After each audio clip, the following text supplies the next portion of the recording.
Israeli-based company called Amdocs that generates the computerized records and billing data for nearly every phone call made in America.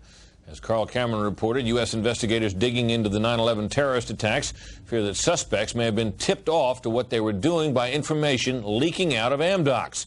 In tonight's report, we learned that the concern about phone security extends to another company founded in Israel that provides the technology that the U.S. government uses for electronic eavesdropping. Here is Carl Cameron's third report.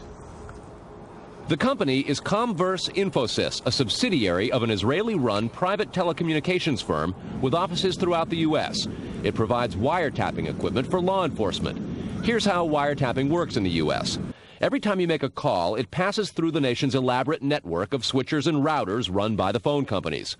Custom computers and software made by companies like Comverse are tied into that network to intercept, record, and store the wiretapped calls, and at the same time transmit them to investigators. The manufacturers have continuing access to the computers so they can service them and keep them free of glitches. This process was authorized by the 1994 Communications Assistance for Law Enforcement Act, or CALEA. Senior government officials have now told Fox News that while CALEA made wiretapping easier, it has led to a system that is seriously vulnerable to compromise and may have undermined the whole wiretapping system. Indeed, Fox News has learned that Attorney General John Ashcroft and FBI Director Robert Mueller were both warned October 18th in a hand-delivered letter from 15 local, state, and federal law enforcement officials who complained that, quote, law enforcement's current electronic surveillance capabilities are less effective today than they were at the time CALEA was enacted. Comverse insists the equipment it installs is secure, but the complaint about this system is that the wiretap computer programs made by Comverse have in effect a back door through which wiretaps themselves can be intercepted by unauthorized parties.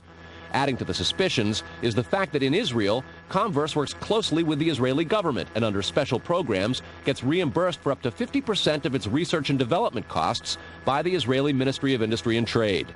But investigators within the DEA, INS, and FBI have all told Fox News that to pursue or even suggest Israeli spying through Comverse is considered career suicide. And sources say that while various FBI inquiries into Comverse have been conducted over the years, they've been halted before the actual equipment has ever been thoroughly tested for leaks. A 1999 FCC document indicates several government agencies expressed deep concerns that too many unauthorized, non-law enforcement personnel can access the wiretap system.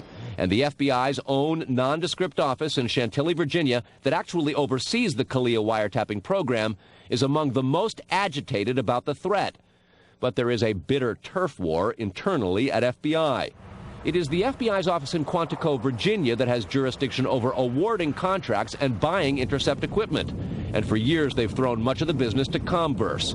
A handful of former U.S. law enforcement officials involved in awarding Comverse government contracts over the years now work for the company. Numerous sources say some of those individuals were asked to leave government service under what knowledgeable sources call troublesome circumstances that remain under administrative review within the Justice Department.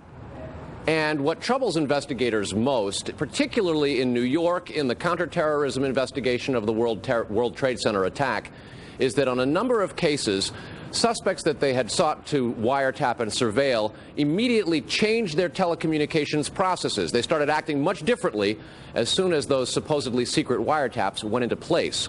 Brett? Carl, is there any reason to suspect in this instance that the Israeli government is involved? No, there's not, but there are growing instincts and an awful lot of law enforcement officials in a variety of agencies who suspect that and have begun compiling evidence and a highly classified investigation into precisely that possibility. Brett? All right, Carl, thanks very much.